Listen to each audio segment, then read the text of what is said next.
Social problems and issues in India में हम एक कदम और आगे बढ़ते हैं। हम कम्युनल वायलेंस का टॉपिक कवर कर रहे हैं और हमने कई कॉन्सेप्ट सीखे। देखिए, कई बार ऐसा होता है कि कोई टॉपिक लंबा भी हो जाता है और नंबर्स में भी ज़्यादा हो जाते हैं। ऐसे में कभी भी दिमाग में हमने ये विचार नहीं रखना कि ये टॉपिक इतनी लेंथ में इम्पॉर्टेंट था। क्यों? एक टॉपिक में मल्टीपल टॉपिक्स कवर होते हैं। जब आप कॉम्प्रिहेंसिवली कोई चीज़ कवर कर रहे हैं, एक topic is sufficient enough to cover many other topics, तो आपके उसी topic via multifaceted topics cover हो रहे हैं, तो then it is, you can say, genuine to have that much length and that much numbers of lecture. Okay? अब हम उसी communal violence में आज आगे बढ़ेंगे और हम फैक्टर्स के बारे में पढ़ेंगे। हमने पिछले लेक्चर में दो कॉन्सेप्ट अच्छे से सीखे कि कम्युनल वायलेंस के जन्म के पीछे एक थ्योरी एग्जिस्ट करती है, सोशल बैरियर, और एक थ्योरी एग्जिस्ट करती है polarisation, cleavage and cluster system. अब हम आगे बढ़ के आज फैक्टर्स ऑफ कम्युनलिज्म सीखेंगे, ओके, जिसके अंदर ही कम्युनल वायलेंस सेपरेटली हमने कवर किया है, तो we will understand those factors. सांप्रदायिकता के पीछे के कारण कम्युनलिज्म। पहले हम एक छोटा सा इस वर्ड पर दोबारा डिस्कशन करें ताकि आप इन फैक्टर्स को अच्छे से अंडरस्टैंड कर पाएँ। देखिए, सभी individuals with the passage of time group में आए। वो ग्रुप में इसीलिए एग्जिस्ट कर रहे हैं क्योंकि वो कई तरह के एक्सचेंजेस इस्टेब्लिश कर चुके हैं, द प्रोडक्टिव एक्सचेंजेस, और वो एक्सचेंजेस ही हैं जो उन्हें ये इस्टेब्लिश करा रहे हैं कि ये पर्टिकुलर रूल्स, रेगुलेशंस, ये रिचुअल्स हमें फॉलो करने चाहिए। जैसे मैं आपको एक एग्जांपल देता हूँ। सपोज़ कीजिए कि दो व्यक्ति हैं और वो व्यक्ति ट्रेडिंग करते हैं, सामान फैक्ट्रियों से उठाते हैं और दूसरी मार्केट्स में ले जाते हैं, ठीक है, दे आर ट्रेडर्स। और दो व्यक्ति हैं, वो दो चीज़ें प्रोडक्शन करते हैं। तो अब आप एक चीज़ सोचिए, एक प्रोड्यूसर है, एक ट्रेडर है, देन प्रोड्यूसर देन ट्रेडर। ये दोनों ट्रेडर हैं, ये दोनों प्रोड्यूसर्स हैं। अब ये ट्रेडर इस प्रोड्यूसर से कोई भी सामान उठाता है, फर्दर उसे मार्केट में ले जाता है और वहाँ से अल्टीमेटली होलसेलर, डिस्ट्रीब्यूटर, रिटेलर सारे लेते होंगे। इसी तरह से ये ट्रेडर भी यही प्रोसेस फॉलो करता है। इस कॉन्सेप्ट को अगर हम थोड़ा ऊपर से खड़े होकर के कंटिन्यूटी में देखें तो आप एक चीज़ एस्टेब्लिश होगी आपको कि ट्रेडर्स के बीच में there are certain common elements.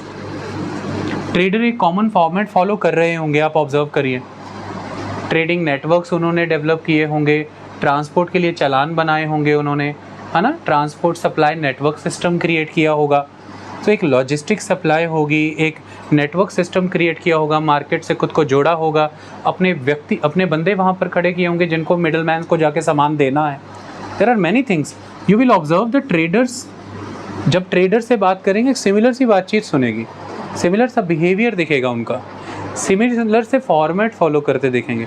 Similarly producer भी ऐसा कर रहा होगा ना। दो प्रोड्यूसर्स आपको कई ग्राउंड्स पर सिमिलर दिख सकते हैं, हालांकि वो प्रोडक्ट्स अलग भी पैदा कर रहे हों, फिर भी कई सिमिलैरिटीज़ दिखेंगी। ये तो दो ग्रुप्स के लेवल पर दो सिमिलैरिटीज़ दिखी हमें। Traders somewhat they are following the similar pattern and producers are somewhat following the similar patterns, okay, somewhat. Trader और प्रोड्यूसर का जब रिलेशन देखेंगे तो इस रिलेशन में भी फिर आपको रिलेशन वाइज एक सिमिलैरिटी दिखेगी, डिफरेंट ट्रेडर्स की विद डिफरेंट प्रोड्यूसर्स। इस तरह से अगर हम ऑब्जर्व करें कि पहली तो एक इनकी कम्युनिटी है, the community of producers, then there is a community of traders. तो होती है ना, ट्रेडर्स की अपनी यूनियन, प्रोड्यूसर्स की अपनी यूनियन हो सकती है ना। फिल्म बनाने वाले प्रोड्यूसर्स का अपना एक गिल्ड होता है, द प्रोड्यूसर्स गिल्ड अवार्ड भी आते हैं, है ना, उन्होंने अपना बनाया। क्यों इंडिविजुअल ट्रेडर सब ग्रुप में आए, क्यों आ पाए? आपने कभी सोचा? वो जिन फॉर्मेट्स पे वर्क कर रहे हैं, वो जिन रूल्स एंड रेगुलेशंस को फॉलो कर रहे हैं, वो जिन रिचुअल्स को फॉलो कर रहे हैं, ट्रांसपोर्ट के लिए चालान बनाने का रिचुअल, पर्ची बिल्टी बनाने का रिचुअल, है ना, मंडियों में जाके रिश्ते बनाने का रिचुअल, वो जिन रिचुअल्स, जिन रूल्स रेगुलेशंस, जिन फॉर्मेट्स को फॉलो कर रहे हैं, they are sharing those rituals, rules, regulations in a common manner. So those rituals, those rules and regulations are common. वो जो कॉमन प्रैक्टिसेस हैं उनके बीच की, वही उन्हें एक ग्रुप में कन्वर्ट कर रही हैं। Those common practices are the adhesive forces, are the forces which are responsible for their being into the group. उनके ग्रुप में आने का कारण यही है। आप अगर अपने आप को नोटिस करें, अभी मैं आपसे एक सवाल पूछता हूँ, थोड़ा ध्यान से सोचना। You all are aspirants. आप एस्पिरेंट्स हैं, और एस्पिरेंट्स भी कौन से हैं? अब इसमें भी एक फ़र्क है। आप सिविल सर्विसेज के एस्पिरेंट हैं, तो सिविल्स के एस्पिरेंट हैं। आप कई चीज़ें कॉमन नहीं शेयर कर रहे हैं आपस में। You are sharing many things common. आप सबको स्टडी के लिए एक एकांत माहौल चाहिए, आपको क्वालिटी लेक्चर्स चाहिए, आपको एक कॉम्प्रिहेंसिव सिस्टम ऑफ रीडिंग चाहिए, बुक्स चाहिए, you need room, library, many things. आपको एक रूटीन चाहिए, डिसिप्लिन चाहिए। ये चीज़ें 2 एस्पिरेंट्स को जोड़ नहीं रही, 4 एस्पिरेंट्स से आप कई तरह की लाइक माइंडेडनेस या कॉमन एट्रीब्यूट्स अपने में एक दूसरे के साथ देखोगे। ये चीज़ें आपको एक ग्रुप में कन्वर्ट कर रही हैं, the group of civil services aspirants.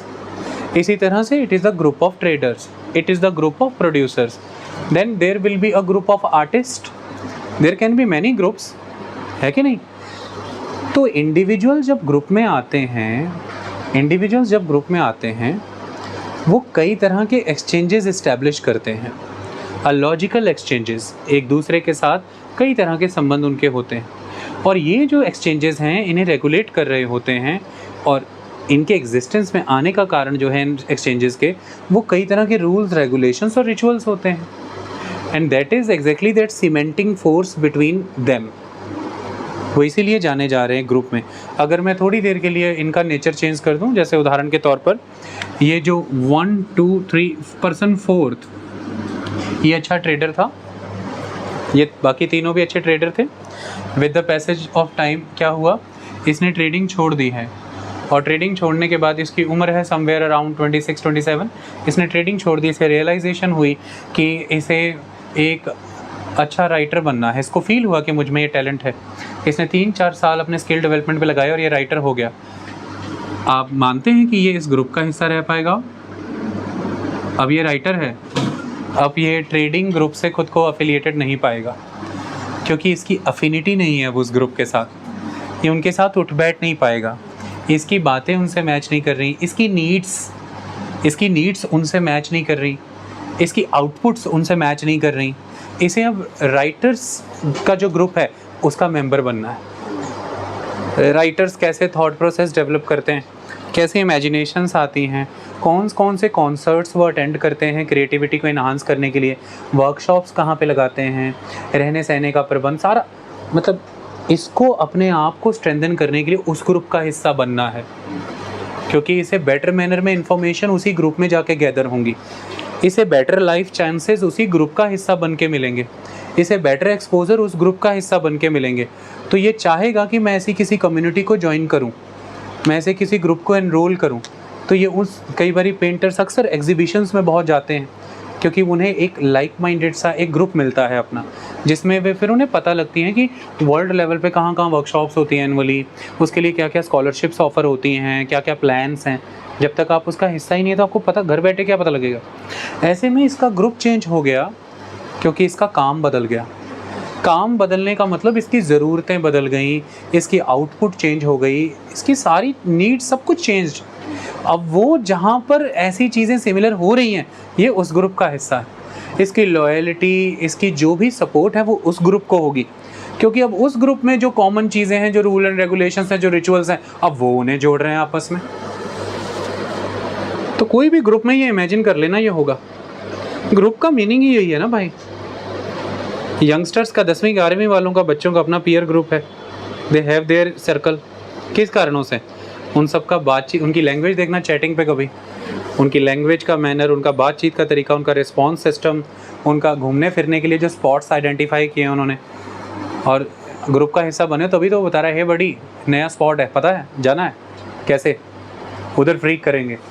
अब ऐसे में वो एक गलती से किसी ने उसे ग्रुप में ऐड कर लिया है, द ग्रुप ऑफ गुलजार जावेद अख्तर। अब उसमें वो कह रहे हैं कि आज शाम देखनी है मुझे। गुलजार साहब का मैसेज आया जावेद अख्तर साहब को कि भाई आज मैं घर पे ही शाम के साथ हूँ। आप सोच रहे हैं शाम कौन, शाम के साथ है, आज उन्हें कुछ क्रिएट करना है। ये बच्चा कह रहा है भाई मैं शाम के साथ नहीं हूँ, मुझे शाम को तो वो सब चाहिए, तो मैं तो वहाँ हूँ। जल्दी से ये ग्रुप से बाहर एग्जिट मारेंगे, जंप आउट। तो आप इंडिविजुअल एक ग्रुप में आते हैं because you want to access better information, you want to make your life far more better, you want to develop your self in a complete sense, like your political, social, economic, cultural domain, you want to develop it. ये सारी चीज़ों के कारण एक individual group में आता है और वो ग्रुप में ये एक दूसरे के साथ एक्सचेंजेस इस्टेब्लिश करते हैं और अल्टीमेटली ये सारे रूल रेगुलेशंस और रिचुअल्स ही वो एक्सचेंजेस इस्टेब्लिश कराने के लिए ज़िम्मेदार हैं और यही इनके बीच की सीमेंटिंग फोर्स होती है। आई बात समझ में? So they all are part of a community, ये उस कम्युनिटी का पार्ट है। तो इसी तरह से ये ग्रुप के बीच में कई common elements those members are sharing with each other and those common elements are responsible for this group. इसी ग्रुप को तो आप कह सकते हैं ना नेशन। मैं आपसे एक सवाल पूछता हूँ ना, राष्ट्र भी असल में नेशन क्या है? एक larger version of this group. अब इस ग्रुप में आपने 4 आदमी देखे तो इन्हें इंडिविजुअल माना। अब आप ऐसा मानिए कि आप इसे तो पहले इस डब्बे को ग्रुप मानने की बजाय सोसाइटी मानो, लार्जर समाज, और उसमें हर एक इंडिविजुअल को इंडिविजुअल ना मान के एक फुली डेवलप्ड कम्युनिटी मानो। There are 4 different communities in a larger society. Those communities are existing into that society, क्योंकि वो कम्युनिटीज़ एक दूसरे के साथ एक्सचेंज कर रही हैं, जिन ग्राउंड्स पर एक्सचेंज कर रही हैं, उनकी जो फ्यूचर को लेकर के एस्पिरेशंस हैं, उनकी जो पास्ट एक्सपीरियंसेस रहे हैं उन कम्युनिटीज़ के, वो सब कॉमन हैं। They all things are common. जैसे भारत में अलग अलग कम्युनिटीज़ भारत में एग्जिस्ट कर रही हैं। सपोज़ कीजिए there is a community of Buddhist, Jaini, communities of Sikh, community of Hindus, community of Muslims and community of Christians, ये सब एग्जिस्ट कर रही हैं। तो ज़रा पीछे से आते हैं। सपोज़ कीजिए मैं बात कर रहा हूँ यहाँ पर 1950, हम 1947 को आज़ादी मिली है, सरल करने के लिए आप 1950 रखिए जब संविधान लागू हुआ।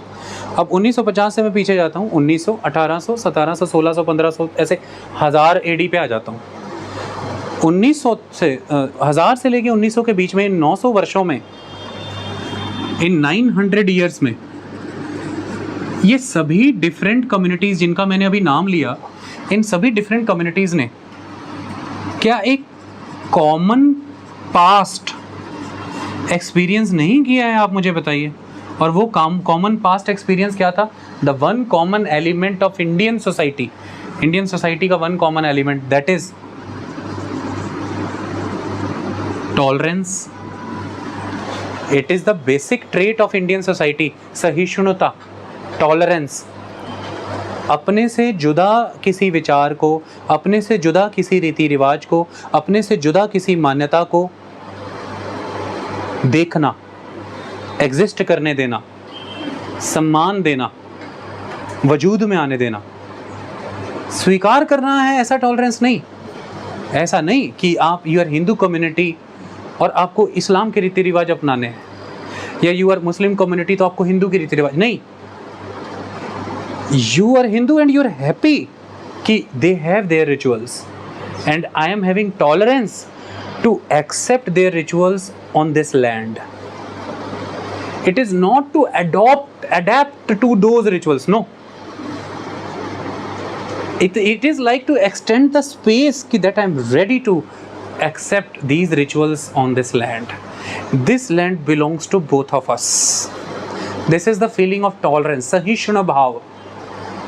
तो जितनी भी पिछले 1000 वर्षों में ये कम्युनिटीज़ रही हैं, आप बाय एंड लार्ज कम्युनिटीज़ से जाकर के मिलें, उनके कॉमन पास्ट एक्सपीरियंसेस में एक बात सुनेंगे कि भारतीय समाज तो मिलजुल के रहने वाला समाज है, हम सब तो मिलजुल के रहते हैं, हम में तो टॉलरेंस बहुत है। तो tolerance is the common past experience of the Indian society and another one is the mutual peaceful को एग्जिस्टेंस। ये हमारा एक कॉमन पास्ट एक्सपीरियंस है। हम म्यूचुअली एग्जिस्ट करते हैं एक दूसरे के साथ, हम तो क्लस्टरों में नहीं रहते हैं। एक गली एक लाइन में जाना, सारे मिल जाएंगे और सारे एक दूसरे के साथ एक्सचेंजेस इस्टेब्लिश कर रहे हैं, प्रेम भाव से रह रहे हैं, प्रेम परिपूर्ण है उनमें। तो इस तरह से पीसफुली को एग्जिस्ट कर, द को एग्जिस्ट वर्ड इज इंपॉर्टेंट। आई बात समझ में? और ये पीसफुल को एग्जिस्टेंस थोपी गई नहीं है। It is not externally imposed. Look, it is not imposed by the ruler or by imposed by the some kind of deterrence, डर या पावर ना, it is mutual. जैसे आप कहते हैं ना our relationship is mutual, और आजकल बड़ी लाइन एक फेमस हो रखी है, the our breakup is mutual. That is mutual. Why? It is consented. दोनों का कंसेंट है ना, इट्स अ म्यूचुअल डिसीजन ना। अब वो किसी फील्ड में लागू कर लेना, when this thing is consented, not imposed, not one sided, then it is a mutual. तो coexist कर रहे हैं, पर म्यूचुअल कोएग्जिस्टेंस है, ये दोनों की सहमतियों से ये हो रहा है। तो ये हमारी सोसाइटी का पास्ट एक्सपीरियंसेस में कॉमन एलिमेंट है, ये किया होगा एक्सपीरियंस सबने। The second element.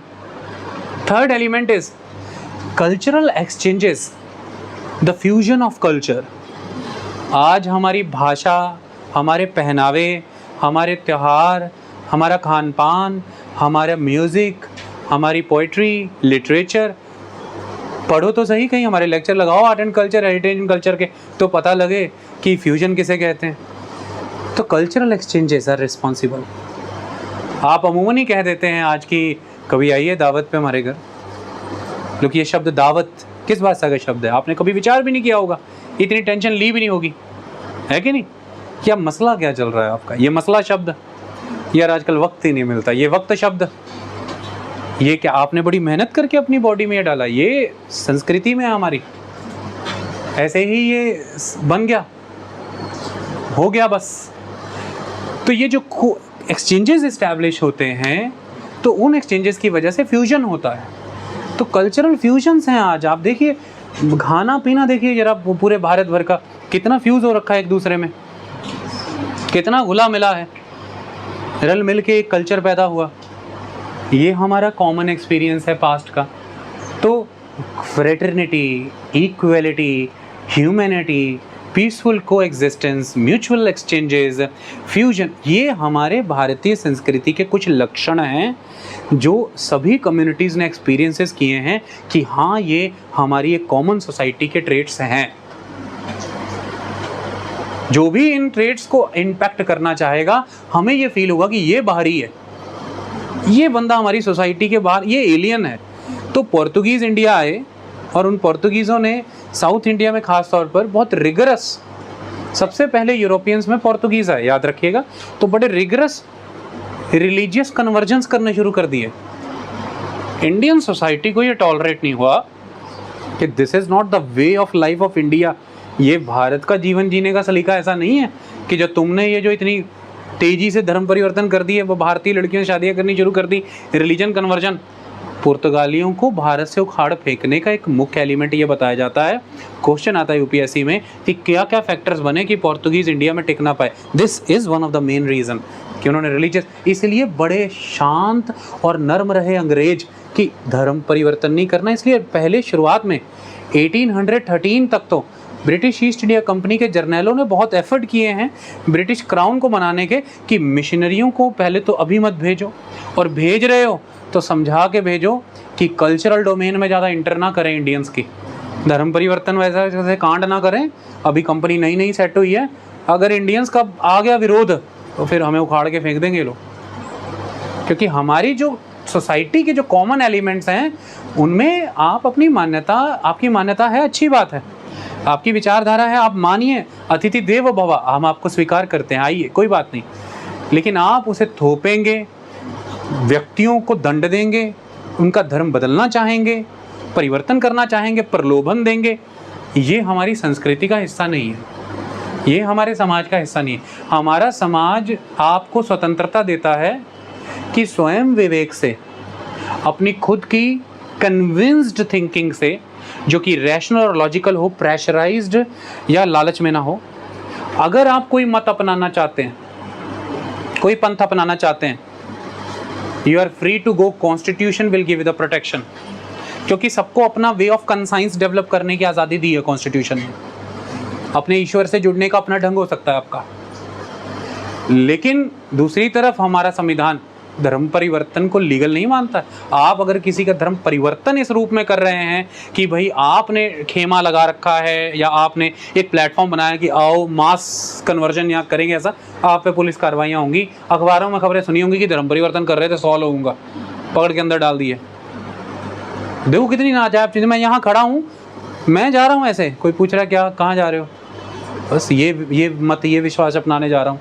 अच्छा क्यों, क्या हो गया? बस मुझे लगता है मेरा कंप्लीट स्पिरिचुअल डेवलपमेंट इसी थॉट में होगा, मैं जा रहा हूँ। कोई रोक के पीछे ले जा रहा है कि तेरे को बताया अभी, हाँ बताओ मुझे जो बताना, फ़ोन लगाऊंगा पुलिस को, मैं तो जा रहा हूँ, तो वो हट जाएंगे। लेकिन कोई आया लेने, मुझे हाथ पकड़ के ले जा रहा है, अरे कहाँ जा रहा है? मैं ये लेके जा रहा है, कहाँ? ये आज मेरा धर्म परिवर्तन कराने जा रहा है। तू होना चाहता है? भाई गरीबी इतनी है यार, बुरे हाल हैं, बच्चे का इलाज करने के लिए पैसे नहीं, कुछ नहीं है, ये लोग दे रहे हैं पैसा तो करा रहे हैं, कार्रवाई हो जाएगी पुलिस की। समझ में आई ना बात?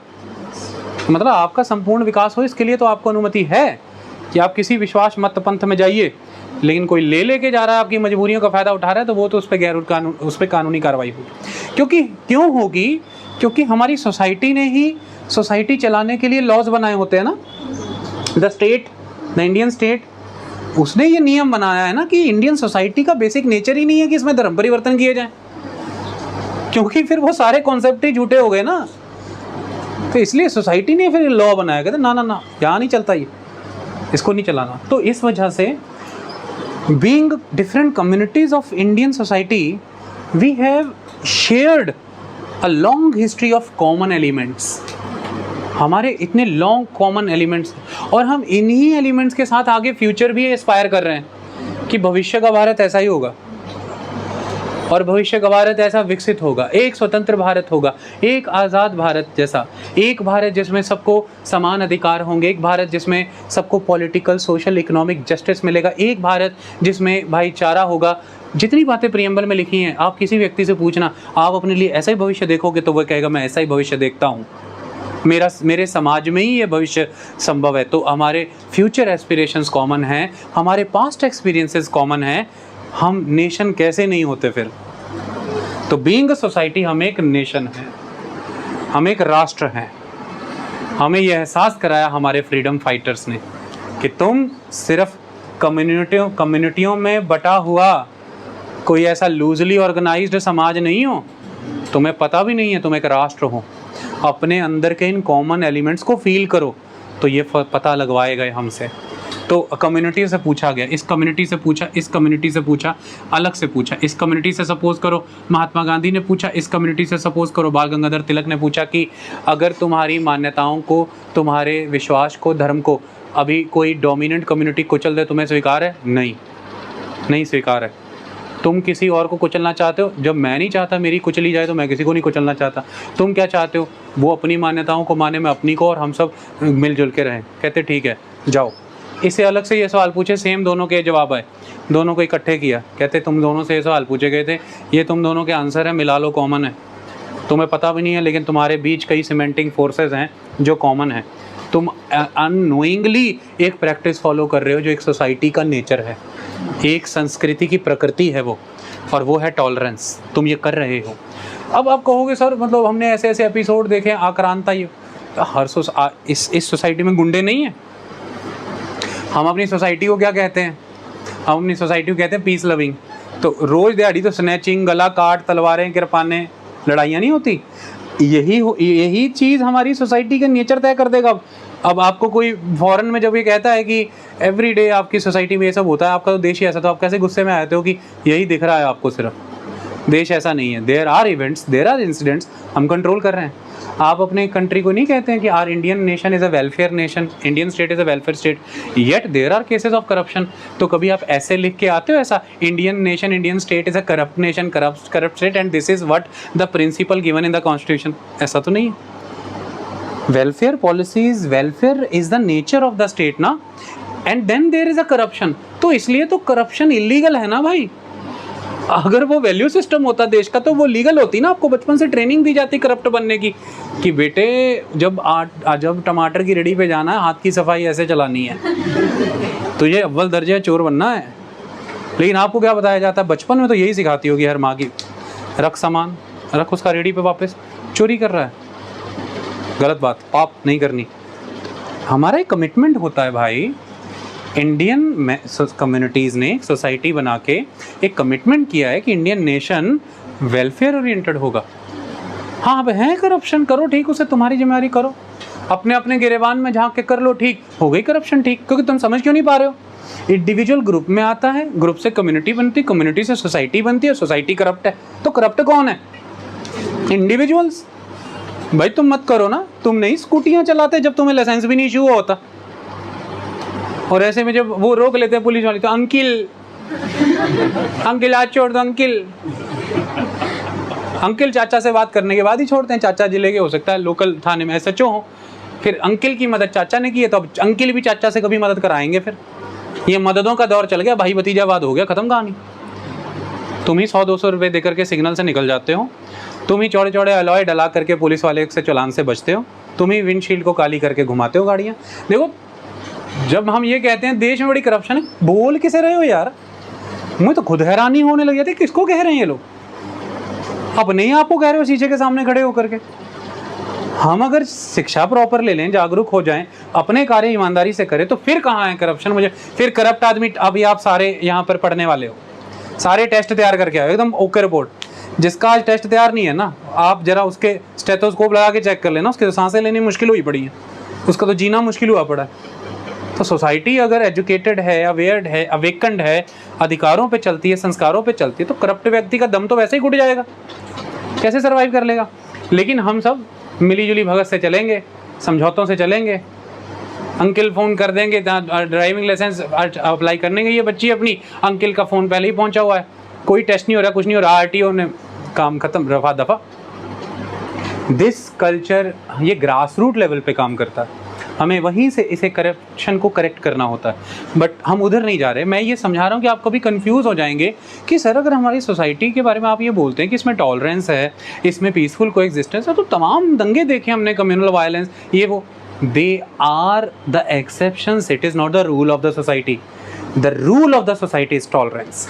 ये एक्सेप्शन है, इसलिए हम इसे पढ़ रहे हैं कि it is a social problem, वरना ये हमारी सोसाइटी का सोशल नॉर्म होता।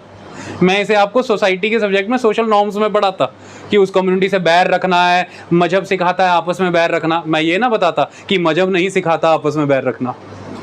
समझो बात को। तो मुझे आप सबको ट्रेंड किया गया है वो वैल्यूज सिखाने के लिए जो हमें नेशन बनने के लिए कॉमन स्पिरिट इन्फ्यूज करती हैं। मैं वो पढ़ा रहा हूँ लेक्चर के बाद, तो उनमें ये चीज़ें आती हैं। जो भी इससे हटके हमारे साथ कुछ करेगा, हम कह देंगे ये बंदा एलियन है। हमारे यहाँ कन्याओं को, महिलाओं को बराबर स्थान देने की बात है, शिक्षा का अधिकार है, सब तरह समानता की बात है। अभी यहाँ पर आकर के एक तालिबानी कहे, ओए तुमको कल से स्कूल नहीं जाने का, तो तुम क्या कहोगे? तू कौन है ओए? मैं तालिबानी। तो कहे तू बेटे हमारी सोसाइटी में सब नहीं चलता, निकल ले यहाँ से वरना टिका देंगे तेरे को। और इसके बाद भी वो अगर बंदूक के दम पे करना चाहता है तो आपने, सोसाइटी ने अपने लिए एक स्टेट बनाया है, the Indian state. You will call to the Indian state कि ये बंदा एक नाटक बड़े कर रहा है, आओ जरा, तो वो बस फिर उसको सेट कर देंगे। लेकिन अब तालिबानी सोसाइटी में जाके कहो, तालिबानी सोसाइटी अफगानिस्तान में जाओ, कल टिकट कटाकर उनको बोलना, मिलना जाके एजुकेशन मिनिस्टर से, ऐसा है लड़कियों को पढ़ने का अधिकार दो, बराबर अधिकार होने चाहिए, समाज में सबका बराबर विकास होना चाहिए। अच्छे सुनेगा, इसको खाना खिलाओ उसके बाद फिर वो तुम्हें जिसे खिलाएगा वो याद रखना। तो कुल मिला के there are two societies, understand, society 1, society 2। Society 1 के जो नॉर्म्स हैं, जो कंसेप्ट्स हैं, वो अलग चल रहे हैं। सोसाइटी 2 के नॉर्म्स अलग हैं। सोसाइटी 2 के नॉर्म्स में हमने एक राष्ट्र के रूप में संकल्प लिया है कि महिला और पुरुष समान हैं, समान शिक्षा के अधिकार, समान वेतन का अधिकार, समान अवसर सबको मिलने चाहिए, कोई डिस्क्रिमिनेशन नहीं। इससे अलग अब हमें जो भी कोई पाठ पढ़ाएगा या हम पे जो भी कोई नियम लागू करने लगेगा, हमें वो एलियन सा लगेगा। तभी फील कर लेना कि तुम सारे कॉमन नेशन के मेंबर हो। और वो जो तुम्हें एलियन सा लगा वो तुम्हारी सोसाइटी के कॉन्सेप्ट से कंफर्म नहीं हो रहा, इसलिए तुम सबको एक ही जगह पे, बंगाल वाले को भी वो बात बुरी लगी, हरियाणा वाले को भी बुरी लगी, पंजाब वाले को भी, चेन्नई में भी बात बुरी लग रही है, और हर जगह। पता क्यों? तुम डिस्टेंस तो हो एक दूसरे से, लेकिन नेशन के मेंबर कॉमन हो, क्योंकि तुम्हारे राष्ट्र की ये विचारधारा नहीं है कि महिलाओं के साथ ऐसा व्यवहार किया जाए।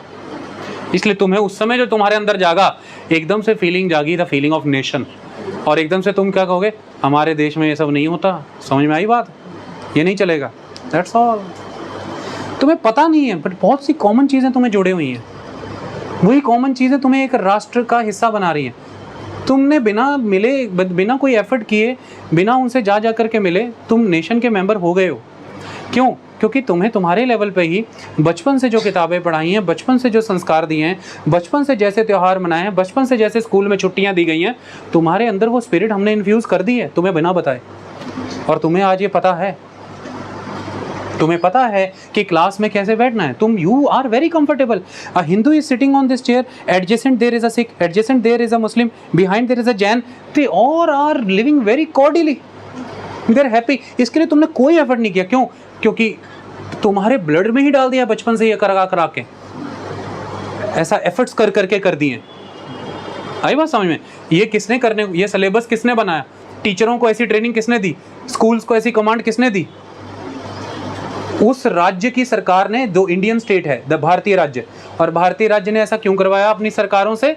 क्योंकि भारतीय राज्य को भारतीय समाज ने बनाया है, और भारतीय समाज ने भारतीय राज्य को ये कहा कि ऐसे नियम कानून बनाना कि मेरे नागरिकों में, मेरे सदस्यों में ये एटीट्यूड डेवलप हो कि उनमें टॉलरेंस हो। इसलिए हम इनटॉलरेंट नहीं हो सकते, हम में टॉलरेंस होनी चाहिए। और ये टॉलरेंस तमाम पंथों में चले जाना, सभी पंथों में ये टॉलरेंस उन पंथों के मुखी आपको देते मिलेंगे। यही टॉलरेंस गुरु तेग बहादुर ने सिखाई, जाइए देख लीजिए। यही टॉलरेंस आपको एपीजे अब्दुल कलाम सिखा के गए, जाइए पढ़ लीजिए, उन्हें पता लग जाएगा आपको।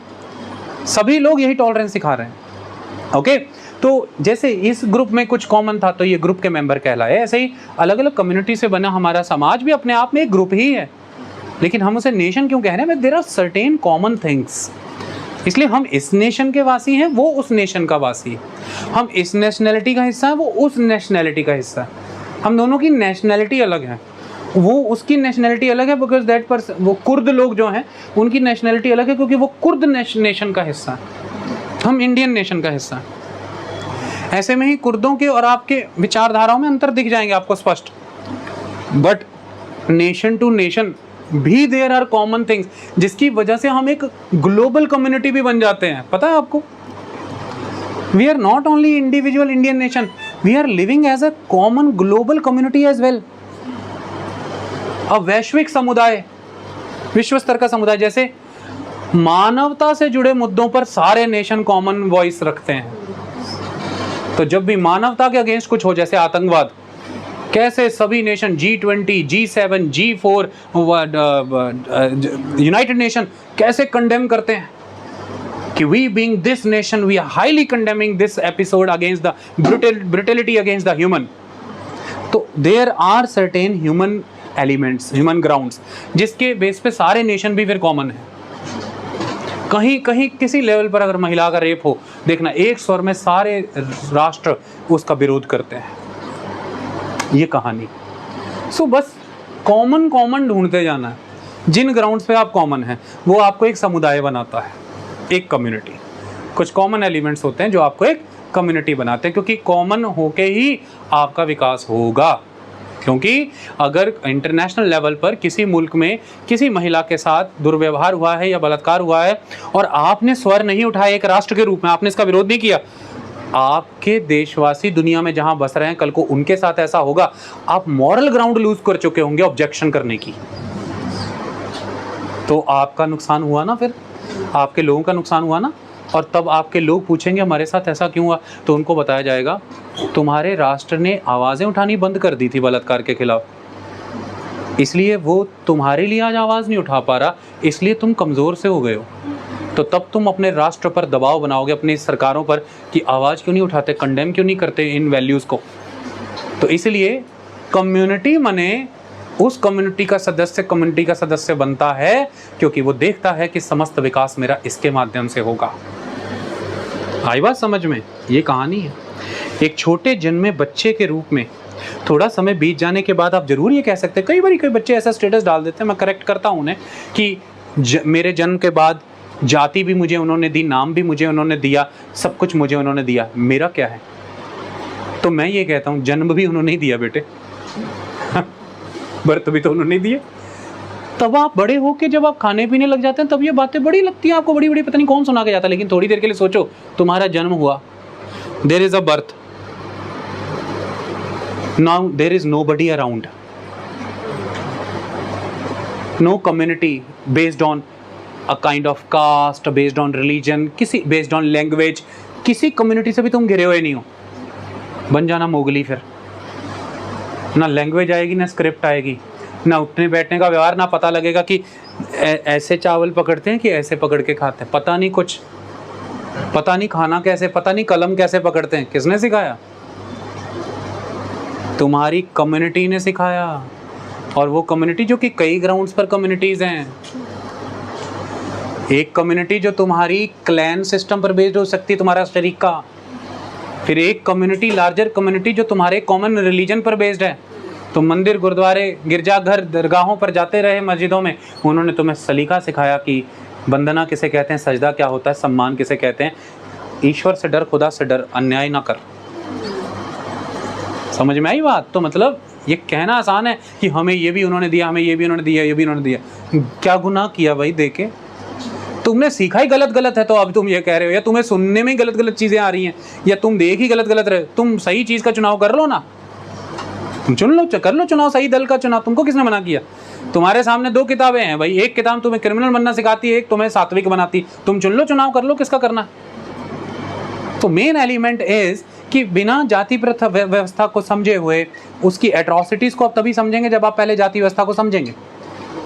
कास्ट क्या क्या स्ट्रेंथ देती है, कास्ट कैसे कैसे वीक करती है, दोनों पक्ष समझना जरूरी है, तभी तो कास्ट के कॉन्सेप्ट में सुधार कर पाओगे। लेकिन सिरे से ही मैं कास्ट में बिलीव नहीं करता, तो किस में बिलीव करता है फिर? मैं रिलीजन में बिलीव नहीं करता, मैं कास्ट में बिलीव नहीं करता, कल को कहते हैं मैं नेशन में बिलीव नहीं करता। हैं ऐसे बड़े मोहल्ले में बड़े ठुल्ले घूमते रहते हैं ऐसे, मतलब हीरो बनने के लिए कहते हैं I don't believe in nation, I don't believe in religion. और तो फिर तुम क्या कहो, मैं एथीस्ट हूँ, बड़ा कूल लगता है कहने में। व्यक्ति से पूछ करके देखो कि एथीस्ट होने का भी मीनिंग पता है तुम्हें? तुम्हारी क्या प्रॉब्लम है रिलीजन से भाई? तेरे से ज़्यादा सेवा भाव होगी अभी, अगर तेरे पीछे जो गुरुद्वारा है वहाँ जा करके लोगों से मिलो तो उससे दुगना सेवा भाव है उनमें। तूने सेवा भाव ना देख करके धर्म के नाम पे होने वाले दंगे देखे, तेरी प्रॉब्लम, तेरी प्रॉब्लम, अपनी प्रॉब्लम नहीं है। तू सेवा भाव देखता ना, तू समर्पण भाव देखता ना, तू वाणी की शुचिता को देखता, पवित्रता को देखता। क्योंकि क्यों कैंपेन चल रहा है हैशटैग बायकॉट रिलीजन, तो चला दिया अपन ने भी। ये बेवकूफियाना चीज़ें हैं। मेन एलिमेंट, आप हम सब अगर ग्रुप में आते हैं तो शक्ति का विस्तार करने के लिए आते हैं। एक से भले दो, दो से भले चार, शक्ति का विस्तार होता है, जीवन बेहतर होता है। फिर उसमें जब नेगेटिविटीज आती हैं तो वो गड़बड़ करती हैं। अपने ग्रुप को बेस्ट बनाना तुम्हारा ही जिम्मा है। तो स्कूल में मैडम कहती थी टैगोर हाउस मिलके चलो, नेहरू हाउस तुम लोग लड़ते बहुत हो आपस में, तो नेहरू हाउस हार गया, टैगोर हाउस जीत गया, तो मिलजुल के चलो, दैट्स ऑल। लेकिन ये इधर टैगोर हाउस, इधर नेहरू हाउस, इधर एक आदमी कह रहा अपन का नो हाउस, मैं जीत के दिखाऊंगा, जीतेगा नहीं। क्योंकि टास्क मिले थे 4, बास्केटबॉल का कोर्ट सेट कर रहा है, पौधों को पानी देना है, क्लासरूम के सभी इक्विपमेंट्स और अपरेटसेस बेटर करने हैं। भाई अकेला कर ले, मैं मान नहीं सकता, बैंड बज जाएगी। जीतेगा तो एक हाउस ही, जीतेगी तो कम्युनिटी, अगर वो बेटर चल रही है तो, अगर उसने अपने से एसोसिएटेड डिस्क्रिपेंसीज को दूर कर लिया तो। लेकिन इंडिविजुअल हुंकार भरे कि कम्युनिटीज क्योंकि गड़बड़ होती है, मैंने कम्युनिटी में आना ही नहीं, मैं ही सारे तीर मार लूंगा, नहीं होना भाई। क्योंकि शक्ति जब आप एक दूसरे के साथ यहाँ पर कार्य बांट लेते हैं, शक्ति बढ़ जाती है। जब कार्य बांट लेते हैं, जब वर्क डिवाइड होता है, डिवीजन ऑफ लेबर होता है, पावर बढ़ जाती है कम्युनिटी की। आई बात समझ में? आप कहेंगे मैं पौधों को पानी लाने जा रहा हूँ, 3 घंटे लगेंगे, तुम बास्केटबॉल सेट करो कोर्ट, तुम क्लास का इक्विपमेंट सेट करो, और तुम पर जिम्मेवारी हम तीनों के लिए, तीनों ग्रुप के लिए खाने की व्यवस्था तुम करोगे, खाना भी मिलेगा तभी काम होगा। अकेला आदमी क्या करेगा? समाज ऐसे ही बने हैं। समाज किसी ने कोई डिवाइन ऑर्डेन नहीं हुआ है, कोई दिव्य प्रकाश नहीं हुआ कि भाई समाज बनाओ। मानव ने स्वयं जब प्रकृति में जीते हुए ये सीखा कि मैं अपने अलग अलग आयामों का विकास कैसे कर सकता हूँ, सांस्कृतिक, राजनीतिक, धार्मिक, आर्थिक, तो उसने देखा कि ज़रूरत है, आवश्यकता है जुड़ने की, मुझे जुड़ना पड़ेगा, सोसाइटीज़ एग्जिस्टेंस में आती है। तो इसी तरह से वी हैव कम्युनिटीज़।